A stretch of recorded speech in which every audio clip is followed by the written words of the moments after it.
Ladies and gentlemen, tonight we begin a series of instructional videos. These videos will cover the principles of training, why we train at all, when we do train, what should we train for, and what way should we train. These will be in several parts. The first part that we're going to cover tonight is about becoming a personal trainer. I'm doing this first because a surprising number of the viewers and the people that I hear from are trainers, usually in their first years of training people, and would-be trainers. And of course, every person who's done any kind of serious amount of training in the gym themselves has at some point considered what it might be to become a personal trainer. So we thought it good to lay it out there for people. Now, the first thing to do is to ask yourself why you are considering becoming a trainer. Many people will answer, well, I like exercising, I like being in the gym. But becoming a trainer because you enjoy exercising is like joining the army because you like wearing green. That's not what it's about. Obviously, a trainer has to exercise and train themselves to understand what's going on and project the right image and all the rest. But it's not about you. It's not about your training and your results. Once you become a trainer, it's about their training and their results. So the focus has to be on something and someone outside yourself for you to last any distance at all in the industry. The second thing I would say is, have you had a trainer ever? A startling number of trainers have themselves never had a trainer. They have not been through the process of training.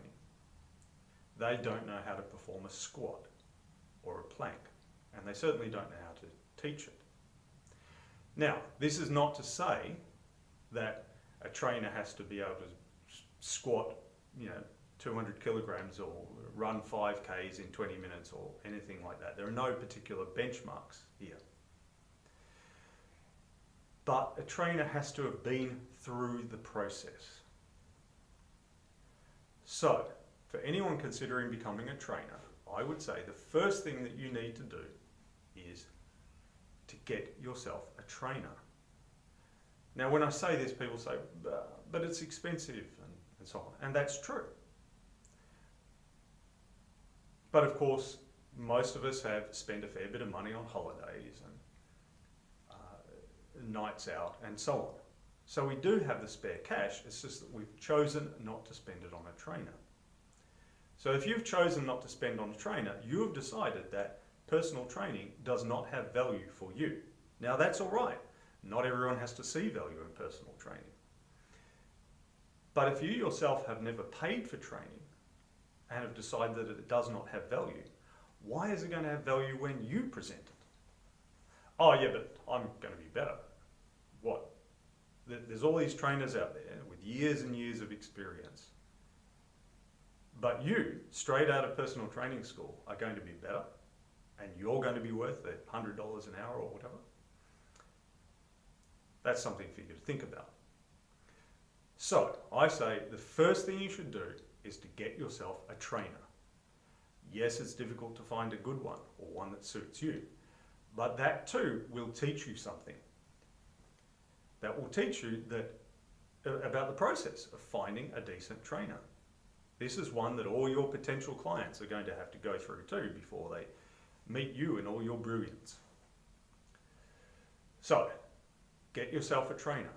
Set yourself moderately ambitious goals that should take you 6 to 12 months of dedicated training to achieve. So, for example, a healthy but previously sedentary person to come into the gym and under 50 years old, and a guy to squat 140 kilograms or a woman to squat 80 to 100 kilograms in 6 to 12 months is a moderately ambitious goal. It's not remarkably ambitious. It doesn't take super great consistency or athletic talent to achieve, but it is moderately ambitious and it will require some consistent training. Likewise, if you haven't been running and you decide that you want to run 5 kilometres in under 25 minutes, that is also moderately ambitious. And from a sedentary start with no real talent will take 6 to 12 months to achieve. Going through that process of training will teach you some things. It will teach you about exercise itself, about the movements required. It will teach you something about the discipline needed to get to bed at the right time so that you're well rested for your session tomorrow, about preparing food so that you can achieve those goals. So the process will teach you things about the technique and the methods involved. But as well, you'll learn something about the trainer-client relationship. There will be days when you don't like your trainer. There will be days when you really like your trainer and you'd rather just have a coffee with them. There will be days where you come in all fired up and the trainer holds you back a little bit. And there will be days when you come in and you're not that interested and your trainer pushes you forward a bit. You'll get here into the rack, for example, and you'll go down in your squat and you'll come back up. And as you come back up, you say to yourself, I just made that mistake that the trainer keeps telling me about. I hope they don't notice. And of course they will notice because it's their job to notice. It's intimidating to put yourself under somebody else's critical eye, even if their criticism is entirely for your own good and you're actually paying them to do so. It's tough to do that. But if you haven't been through the process, you won't really understand this. And trainers not having gone through this process explains why you see a lot of shenanigans in the gym. Because the rule number one of the gym, apart from don't hurt them, is don't make me look stupid. So even if one-legged squats while doing a curl on a Bosu ball were useful, we would not give them to very many people because they'll feel stupid. And if they feel stupid, they won't come back to the gym. So it doesn't matter how much good the exercise does them if they don't come back and do it again. Having been through the process will give you an understanding of this. The second thing a would-be trainer should do, only after having been through the process of training themselves, is to go and get the certification. Now, in Australia, the certifications required a Certificate 3 and 4 in fitness. Historically, Certificate 3 was needed for the gym instructor job, which was the person who just introduces people to the gym and shows them a few basic exercises and then sends them on their way. And Certificate 4 was a higher level of knowledge required for one-on-one personal training, ongoing. In practice, you will not get a job unless you do both. So the only people who do Certificate 3 only are the ones who just want to be a Zumba instructor or something like that, because they don't need the Cert 4 to be able to do that. So, you go and get your Certificates 3 and 4. There are many places where you can do this. There are private colleges and there are TAFEs and so on. Where should you go? Well, in education, as in so many other things, what you get can be good, fast, or cheap. Pick one. If you're really lucky, you'll get two, but most likely you'll just get one. Good, fast, or cheap. Now, most of them are not very good. Most of them only give you the theory and no practice, and their theory is not particularly good either. So there are people graduating from Certificate 3 and 4 in fitness who cannot tell you the 3 muscles of the hamstrings or the 4 muscles of the quadriceps. They cannot tell you the origins and insertions of the bicep muscle and so on. They cannot tell you the difference between flexion and extension. Is that a person who you are going to send your 70-year-old mum with a couple of herniated discs and arthritis to? I would suggest not. That theory is necessary, knowing the muscles. Now, we don't have to have the same level of knowledge as a physiotherapist, obviously. There are 670 muscles in the human body. We don't have to know them all. But they should know the basics. The course that you do should cover these basics. So when you go to sign up for a course, look at the textbook. See what the textbook tells you, in how much detail it goes. Go to a few different courses and see the differences between them. The more detailed, the better. It's all right if you know too much. You can always forget it afterwards if it proves not to be useful. So, you go and do your certificate. After that, you go and get yourself employment. But you don't become self-employed. You get yourself employed in a large gym. There are two basic structures for gyms: wage and rental. The wage gyms will give you a base of gym shifts where you go around and you care and you clean. You talk to gym members and you clean the place up and you give them the introductory appointments through the gym. Rental places are much the same, but the difference is that rather than giving you a base of shifts and then paying you an hourly rate for them, they charge you rent. The reason that they're able to do this, apart from the ignorance of would-be personal trainers, is this. When you do personal training and somebody's paying $100 an hour or something to train with you one-on-one, at the waged gym, they take a chunk out of that. They set the fees and they take a fixed percentage out of that. At the rental gym, you charge whatever you like. The client pays you directly and you don't have to kick back any to the gym. So either way, you have to pay an amount of money to that large gym. So you either pay it in a fixed amount in the form of rental, or you pay it on a sliding scale as a percentage of what you're charging people, or rather what the gym is charging and then passing on to you. Now, when I started out, I said to myself, which will I go for? And then I figured the rental ones, if they thought I was going to succeed, they would want a percentage of my income. So if they want rental, if they want a fixed amount of money, they must be expecting me to fail. So if they, with all their experience, expect me to fail, why should I expect to succeed? So I went for the waged gym. These are usually community gyms run by local councils or by YMCA, that sort of organisation. If the gym is a Good Life or an Anytime Fitness or Fitness First or Gold's Gym, any place like that, it's going to be rental. They're going to charge you a chunk. Now, at this point, you might be saying, why would I give them a slice of my income anyway, in any way, shape or form? And people often think of this stuff, of the gym gear. It's not about the gear.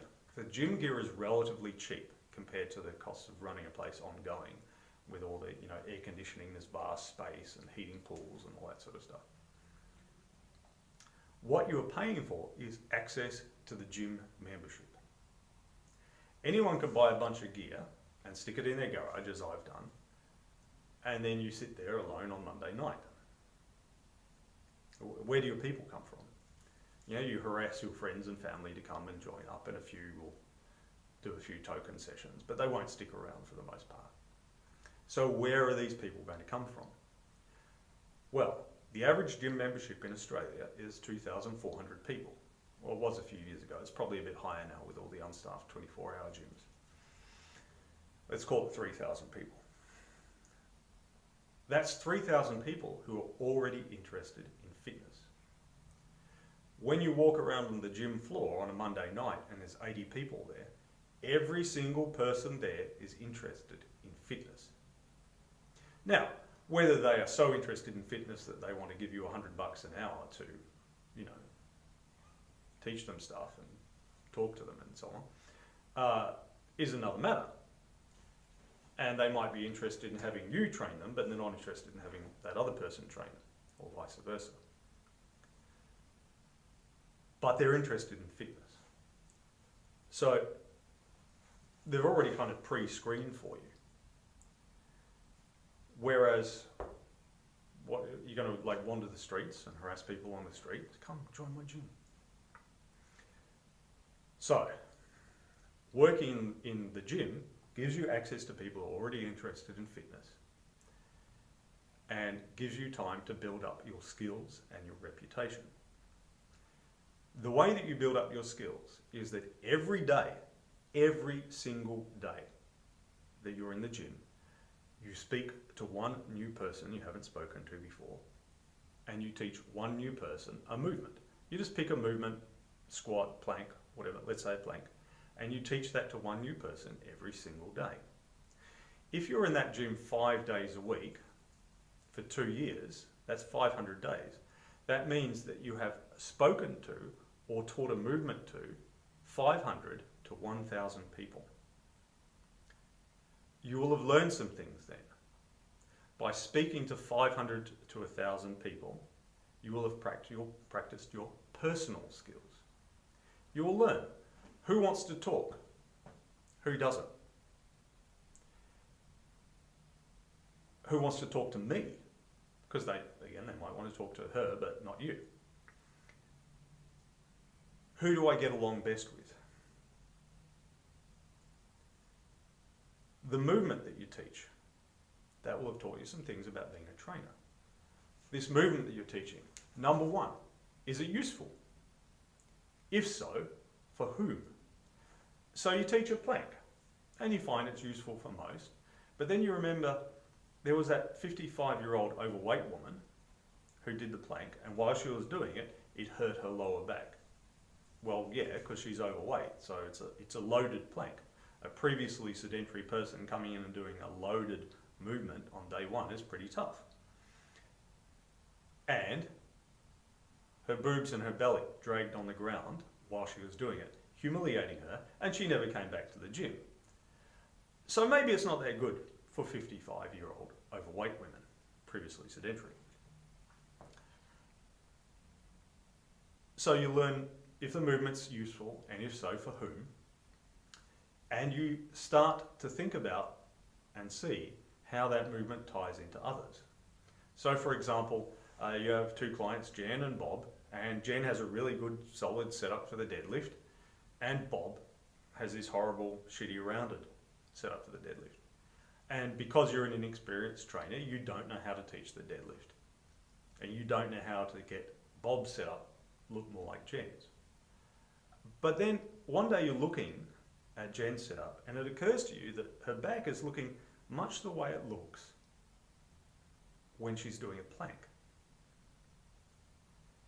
And so you think to yourself, well, Bob, maybe if I told him, set up your back like you're doing a plank, because he's done a plank, because you taught him one too, and that's how you signed him up. He was so impressed by how you taught him the plank that he signed up for personal training. And you tell him, do it like a plank. And immediately his back looks better.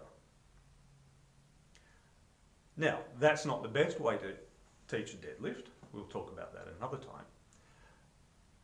Nonetheless, it is a method, and you are starting to develop your own method, and you're starting to see how the movements tie into each other and reinforce each other. Because in the end, it's the same body moving. There are only so many ways that the human body can move without dislocating joints. So it's the same body moving.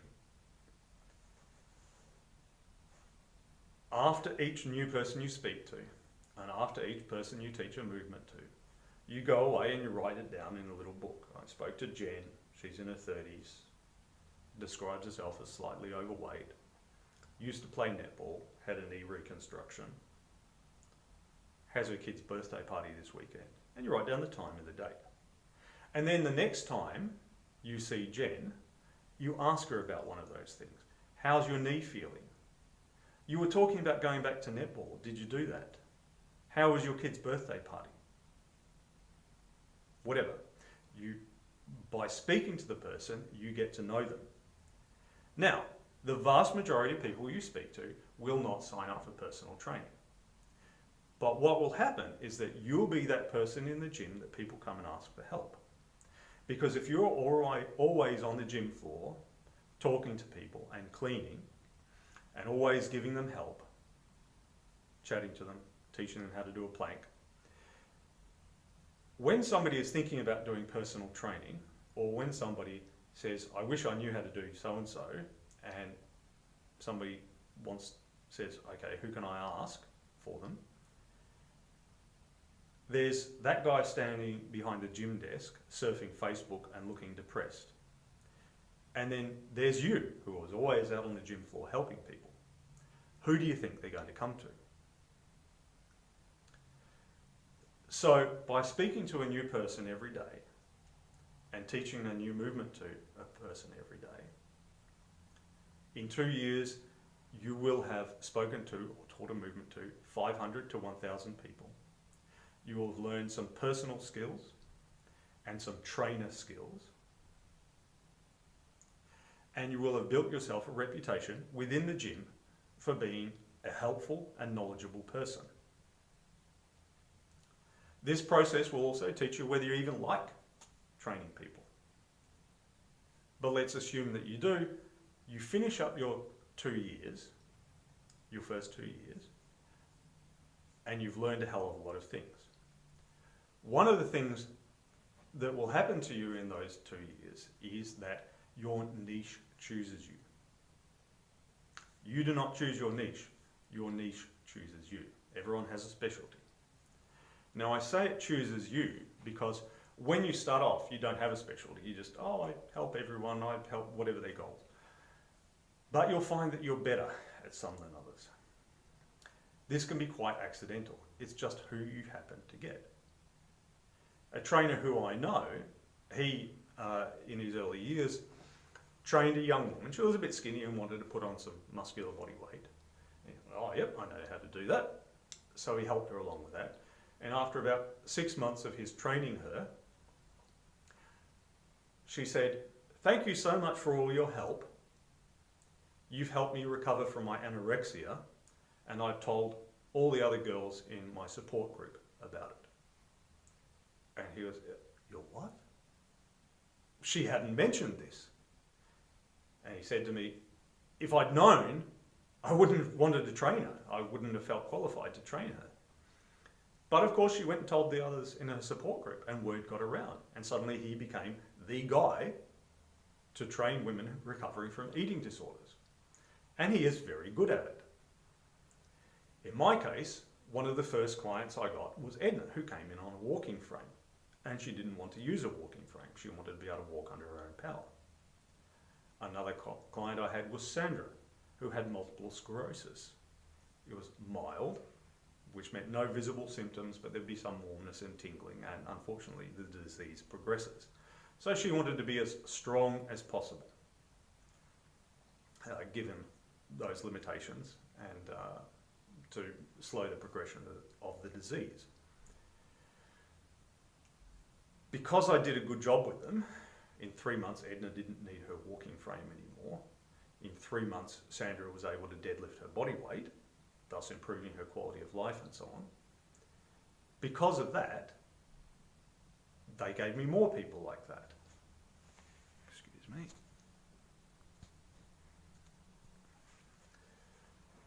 So I became the specialist trainer for the timid and broken beginner. And here I am now, years later, with a rheumatologist referring me his patients and other doctors and physiotherapists too. It could as well have been, people wanting to run a marathon or something like that. But in your first year or two, you'll just happen to get a few clients with particular goals or particular needs, and if you do a good job, you'll get more of them. You'll become the gym after training 3 people like that. You are the gym expert, and if you've trained 5, you're the regional expert. So that's what your first years do. Now, when is it time to move out of the globogym? The first is when you feel that it limits you. When you've gone as far as you can. I don't mean financially, I mean professionally. Generally, a globogym will limit you because a globogym will only ever tolerate effective training. They will not support it. So, there comes a point where you are tired of management questioning your methods, of other staff, of other gym members coming up and poking their nose in. The second, and possibly more important sign, is when you're getting people referred to you from outside the gym. Now, of course, if you do a good job with your clients will refer you, their friends and family and so on. When you've really built a reputation, though, you get referred by people you never heard of. You get a call one day and somebody says, "My doctor told me to come and see you because you have trained many people with my condition or with my goals or whatever and done a good job." And you say, "Well, what's your doctor's name?" And it's somebody you've never heard of. Then you know you have a reputation. Then it may be time to have your own garage or larger facility, because you know that people will come to you even when you're not wandering the gym floor, dusting treadmills, and so on. So, in sum, if you're thinking about becoming a personal trainer, think about why you want to be a trainer. The right answer is to help people. The second thing to do is get yourself a trainer and set moderately ambitious goals that will take 6 to 12 months to achieve and involve some setbacks along the way. The third thing to do is to go and get the certification from a more or less competent training place. The fourth thing to do is to go and work in a large gym, a community or a commercial gym, a large gym, where you have access to a large membership base. The fifth thing is, once you are at that place, to teach a new movement to a person every day and speak to one new person every day, to go away, take notes on that and reflect on it for about 2 years, perhaps longer. If you have done all that, you will have a very good base as a trainer, and you'll be better than the vast majority of trainers out there. That's enough today about becoming a personal trainer. In later episodes, we're going to speak about the principles of effective training, why to train, how to train, and what you're going to get out of that as somebody who lifts and runs and all that sort of stuff. I hope you enjoyed this. I hope you learned something. Please like, share, comment, and subscribe.